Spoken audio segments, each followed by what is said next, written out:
Kwa ukiangalia Simba Sports Club, sare yetu ya jana dhidi ya Pamba ni sare ambayo inatia matumaini. Timu imecheza vizuri, hiyo inakupa guarantee ya kwamba mechi inayofuata mimi nina uhakika wa kuendelea kucheza vizuri.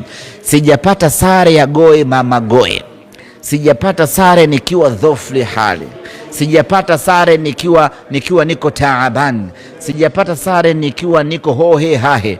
Nimepata sare nikiwa kwenye mapambano makali, nimepata sare kutokana na ubora wa mpinzani aliyokuja nao kwenye dakika 90 za siku husika. Kwa hiyo inatupa matumaini kwamba sisi timu ya kupambania malengo yetu bado tunayo. Kwa hiyo sio sare ambayo imetutia unyonge wana Simba. Timu imecheza vizuri, tumedominate, tumetawala mchezo, tumefanya kila kitu kilichokuwa sahihi, tumefunga goli kali vibaya mno.